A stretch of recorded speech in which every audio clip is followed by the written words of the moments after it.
अब Abu Dhabi से भारत में आ जाते हैं और बढ़ते हैं आज की अपनी सबसे बड़ी खबर पर, जो आज का सबसे बड़ा इंटरेस्ट भी है। वो क्या है? किसान आंदोलन को लेकर जो पार्ट 2 शुरू होने वाला है, क्या हुआ? किसान आ गए। वो इस बार दिल्ली की सीमा पर नहीं, हरियाणा पंजाब की सीमा पर है। अंबाला के पास शंभू बैरियर पर बड़ा एक्शन हुआ। किसान आगे बढ़े तो प्रशासन ने गैस के गोले छोड़े। कौन सी गैस के? आंसू गैस के। किसने किसानों की आंख में आंसू आए? इधर दिल्ली की सड़कों में ट्रैफिक की समस्या हुई, रफ्तार बहुत कम हो गई, जिसकी वजह से स्कूल के छात्रों और नौकरी पेशा लोगों, मरीजों को परेशान होने के कई मामले भी सुने गए। हम पिछले एक हफ्ते से इस खबर के बारे में आपको प्रमुखता से बता रहे हैं। किसान और सरकार दोनों की तैयारियों का अपडेट भी दे रहे हैं। पटियाल का दावा है, पब्लिक इंटरेस्ट में किसान आंदोलन का सबसे ऑथेंटिक कवरेज आप देखेंगे। यहां किसान की मांग शहर के जाम में नहीं फंसेगी और ना ही किसानों के इमोशन में शहर का जाम मुद्दा बनने से रुकेगा। लेकिन पटियाल को यहां एक बात पूरी जिम्मेदारी के साथ कहनी है कि किसान खेत में अच्छा लगता है। वो अपने गांव छोड़कर शहरों की सड़कों पर आता है तो इसके लिए कोई और भी जिम्मेदार होता है। तो जिसकी भी जिम्मेदारी है वो उसे पूरा करे ताकि हमारे अन्नदाता को दिक्कत ना हो। आज हम आपको किसान आंदोलन से जुड़े कई सवालों का जवाब देंगे। उन सवालों की लिस्ट पहले आपको बता देता हूं। पहली बात, किसान दिल्ली क्यों आना चाहते हैं? किसानों को दिल्ली आने से रोका क्यों जा रहा है? किसान चुनाव से ऐन पहले दिल्ली क्यों आ रहे हैं? सरकार किसानों को दिल्ली में कोई बड़ी जगह प्रदर्शन करने का मौका क्यों नहीं दे सकती? पिछली बार आंदोलन क्यों खत्म हुआ था? खत्म कह लो या स्थगित कह लो, क्यों हुआ था?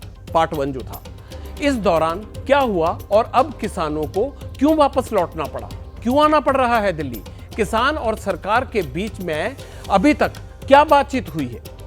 कितनी मांगे मानी? कितनी पर विवाद बाकी है? ये तमाम सवाल है ना। सरकार का क्या कहना है? किसान आगे क्या करेंगे? क्या कोई बीच का रास्ता निकलेगा? इन सारी बातों पर चर्चा होगी। लेकिन सबसे पहले किसान आंदोलन के पहले दिन के हाइलाइट्स देख लीजिए आप। चलिए, क्या हाइलाइट्स रहे आज? सबसे पहले क्या हुआ?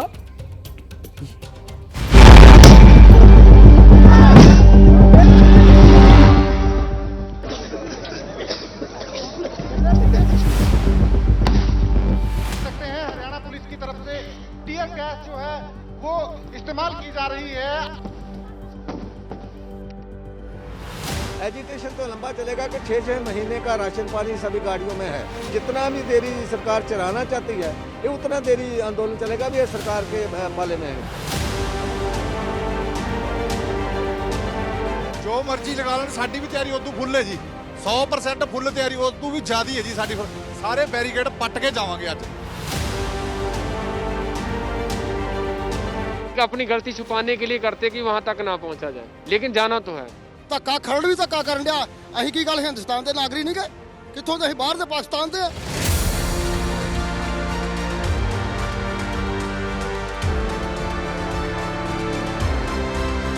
हमारी ओर से बिल्कुल पीसफुल, कोई टकराव नहीं करेंगे सरकार से। सरकार गोली मारे, लाठी बरसाए, सहेंगे दिल पर।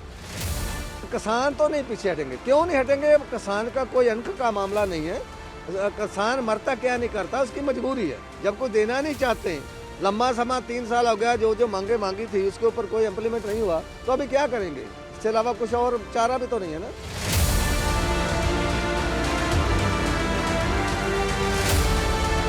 इस देश को हम आगे लेके जाना चाहते हैं। अगर कृषि बच गई तो देश बच जाएगा।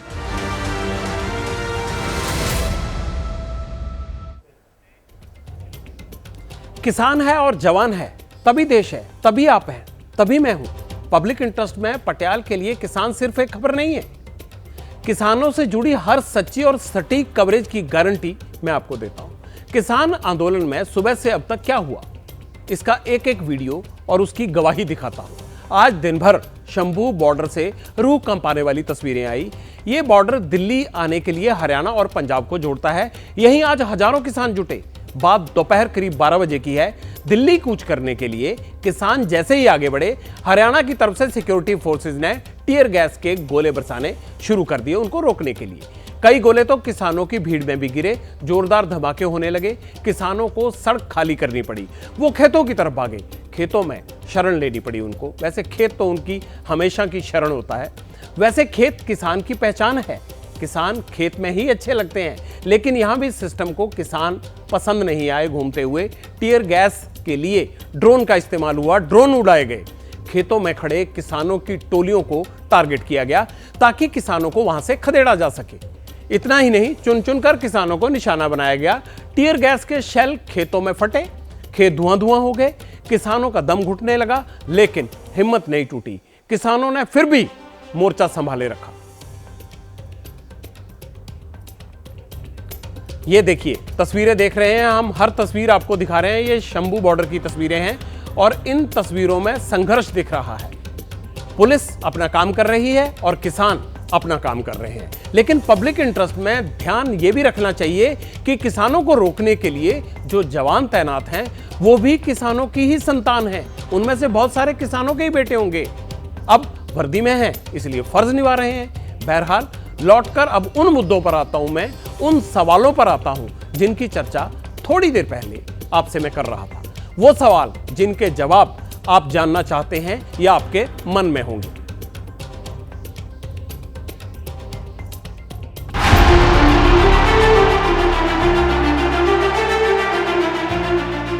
पहला सवाल है, पंजाब हरियाणा के किसान दिल्ली ही क्यों आना चाहते हैं? इस सवाल का जवाब किसान लगातार दे रहे हैं।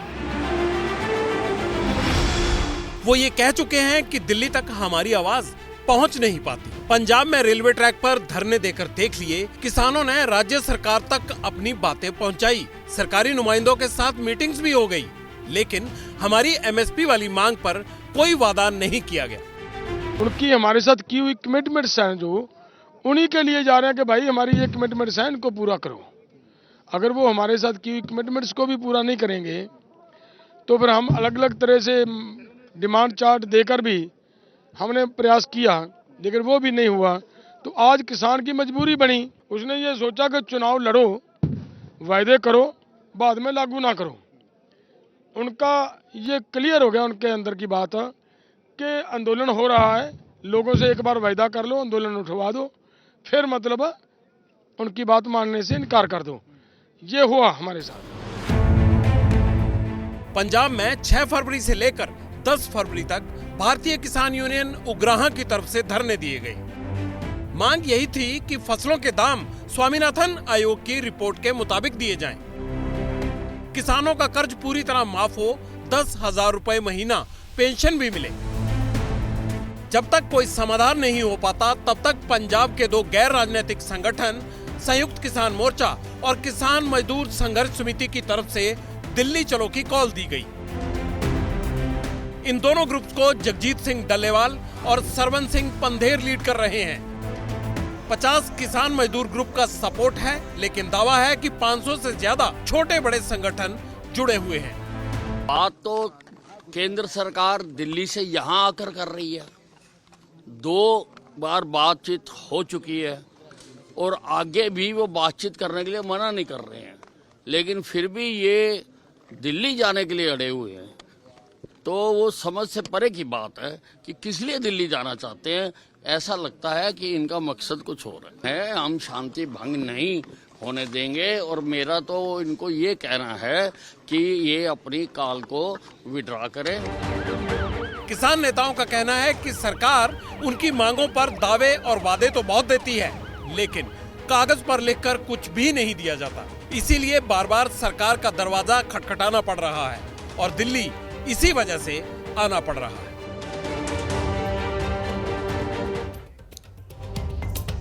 अब पटियाला का सवाल किसान के नाम पर सियासत करने वाले नेताओं से है। स्वामीनाथन आयोग की रिपोर्ट 2006 में आई थी, तब यूपीए 1 की सरकार थी, मनमोहन सिंह प्रधानमंत्री थे। अगले चुनाव में भी यूपीए सत्ता में आ गई, 2014 तक देश भी चलाया, लेकिन 8 साल तक स्वामीनाथन आयोग की रिपोर्ट को पूछा तक नहीं। अब चुनाव है, हो सकता है इसीलिए एमएसपी की याद आ गई हो पूरे विपक्ष को। लेकिन सवाल तो केंद्र और राज्य सरकारों से भी है। किसानों को दिल्ली आने से रोका जा रहा है। इस पर किसान नेताओं का कहना है सरकार अपनी जीत को लेकर सुपर कॉन्फिडेंट हो चुकी है। उसे लगता है कि राम मंदिर बना दिया है तो सब कुछ ठीक हो गया है, तीसरी बार सत्ता में आने से कोई रोक नहीं सकता। मगर ऐसा है नहीं। आंदोलन करने वाले नेताओं का कहना है कि किसान पिछली बार केंद्र को अपनी ताकत का एहसास करवा चुके हैं। ये आंदोलन का ही असर था कि पीएम मोदी को 3 कृषि कानून वापस लेने पड़े। किसानों के मुताबिक सरकार इस बार भी उनके सामने बैकफुट पर नहीं दिखना चाहती, इसलिए दिल्ली आने से पहले ही बीच रास्ते में उनको रोका जा रहा है। सरकार एमएसपी गारंटी कानून तो नहीं देती, सरकार C2 प्लस 50% का रेट तो नहीं देती, सरकार किसान मजदूर का कर्ज तो खत्म नहीं करती, सरकार अजय मिश्रा टैनी को तो मंत्रिमंडल से बाहर नहीं निकालती, सरकार बिजली संशोधन बिल तो वापस नहीं लेती, सरकार पोल्यूशन एक्ट से किसान को बाहर नहीं निकालती, पर आपको शेलिंग दे रही है, बैरिकेटिंग दे रही है, रबड़ की गोलियां दे रही है, किसानों के टांगों में मारी जा रही, किसान घायल हो रहे हैं।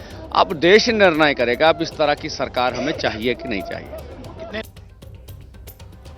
अब इसी का एक काउंटर सवाल भी है और वो ये है कि आंदोलन की टाइमिंग क्या है। किसान चुनाव से ऐन पहले दिल्ली क्यों आ रहे हैं? कहीं ऐसा तो नहीं जानबूझकर चुनाव से पहले आंदोलन के नाम पर सरकार के खिलाफ माहौल बनाने की कोशिश हो रही हो? सवाल इसलिए भी है क्योंकि कृषि कानून वापस लेने के बाद से 2 साल का वक्त गुजर गया है। किसान चाहते तो इस दौरान फिर बड़े आंदोलन कर सकते थे। अब चुनाव से पहले दिल्ली आने का क्या मतलब? क्या ये आंदोलन भी सियासत से प्रेरित तो नहीं हो गया है? किसान हम तो कल भी बोलते हैं मिल बैठ के मसला हल होना है, आज भी बोलते हैं। हाँ, सरकार की मर्जी, सरकार इस तरह से देश के किसान मजदूर को डरा नहीं सकती, सरकार इस तरह से किसान मजदूर को हरा नहीं सकती। इस देश किसान मजदूर से चलता है। तो मोदी को भी जिताने वाले देश के किसान मजदूर हैं। अगर इन लोगों के जुल्म करेंगे तो ये जरूर सोचेंगे इस तरह की सत्ता देनी है कि नहीं। किसानों के आंदोलन की वजह से आज बॉर्डर वाले इलाकों में लोगों को दिक्कतें हुई, कई रूट्स बदलने पड़े। पंजाब से होते हुए हरियाणा के अंबाला में पड़ने वाला शंभू बॉर्डर पूरी तरह से सील कर दिया गया। दिल्ली से करीब 16 किलोमीटर दूर हरियाणा के बहादुरगढ़ में टीकरी बॉर्डर को पूरी तरह से सील कर दिया जा चुका है, क्योंकि यहां से किसान दिल्ली में घुस सकते हैं, इसलिए एहतियाती इंतजाम किए गए हैं। दिल्ली से करीब 26 किलोमीटर दूर सिंघू बॉर्डर भी सील कर दिया गया है। पंजाब से हरियाणा होते हुए ये बॉर्डर भी किसानों के दिल्ली की एंट्री का रूट हो सकता है। यूपी से दिल्ली को जोड़ने वाला गाजीपुर बॉर्डर भी, वहां पर भी सुरक्षा बढ़ा दी गई है। इसके अलावा कालंदी कुंज बॉर्डर पर भी फोर्स तैनात कर दी गई है ताकि कोई भी किसान जत्थे के रूप में घुस ना पाए। सवाल है कि अब मुसाफिर क्या करेंगे? पंजाब से लेकर दिल्ली को जोड़ने वाले अहम रास्ते बाधित हो चुके हैं, इसलिए हरियाणा पुलिस ने पहले ही एडवाइजरी भी जारी कर दी है। बहुत जरूरी हो तभी पंजाब जाएं, पंजाब से दिल्ली आने से भी बचें। चंडीगढ़ को दिल्ली से जोड़ता है NH44 NH44 हाईवे पर बैरिकेटिंग से ट्रैफिक जाम। चंडीगढ़ के पास डेराबस्सी, बरवाला, साहा, शाहबाद, कुरुक्षेत्र होते हुए आप दिल्ली पहुंच सकते हैं। केवल अंबाला वाला रूट फॉलो नहीं करना है। इसके अलावा दूसरा रूट क्या है? पंचकुला से NH344 होते हुए यमुनानगर, इंद्री, करनाल होते हुए दिल्ली पहुंच सकते हैं। फिर वही जो स्ट्रेच है अंबाला वाला वो अवॉइड करना है और आगे आकर आप सोनीपत से KMP एक्सप्रेस वे भी फॉलो कर सकते हैं। हम आपको एक बार फिर ये बता रहे हैं कि हरियाणा के अंबाला, कुरुक्षेत्र, कैथल, जींद, फतेहाबाद, सिरसा ये वो जिले हैं जो आंदोलन के कारण प्रभावित इलाके हैं, इसलिए इन इलाकों में संभल कर निकलें। सड़क बंद मिल सकती है आपको, एहतियाती इंतजाम हो सकते हैं और जरूरी हो तभी इन इलाकों से होकर अपनी यात्रा करें। एक ताजा बयान सुनवा देते हैं आपको। किसान मजदूर संघर्ष समिति के महासचिव सरवन सिंह पंधेर ने कहा है, हमारी सरकार से कोई बात नहीं हुई है, हमारे साथ पूरा पंजाब और हरियाणा आएगा, हमें दिल्ली जाने से कोई रोक नहीं सकता। ये किसान मजदूर संघर्ष समिति के महासचिव की तरफ से बड़ा बयान आया है। पटियाल एक बार फिर आपको बता रहा है कि किसान आंदोलन की सबसे सटीक और विश्वसनीय कवरेज आपको पब्लिक इंटरेस्ट में मिलेगी। कल पब्लिक इंटरेस्ट में हमने जो कमेंट्स हमारे खबरों पे आए हैं वो आपको दिखाएंगे, लेकिन पहले एक तस्वीर दिखाता हूं और 2 हिस्सों में बांट के दिखाता हूं। ये 2 तस्वीरें जो अब आप स्क्रीन पर देख रहे हैं, इनमें एक पिछले कल यानी 12 फरवरी को जो स्क्रिप्ट लिखी गई, जो मॉक ड्रिल किया गया था, बिल्कुल उसी तरह से आज 13 फरवरी को सुबह जब किसान शंभू बॉर्डर पर आए तो हरियाणा पुलिस ने मॉक ड्रिल की तरह ही एक्शन दिखाया। यानी जो मॉक ड्रिल थी उस पर पूरी तरह से वही एक्शन हुआ जो तय किया गया था। चलिए ये तस्वीरें देखने के बाद अब रुख कर लेते हैं पब्लिक कमेंट्स का। आपको हमने जो खबरें दिखाई उन खबरों पर आपने क्या लिखा है, चलिए देखते हैं। आज राकेश लिखते हैं, बहुत दिनों बाद बिल्कुल सही और सटीक तथ्यात्मक न्यूज दिखी है।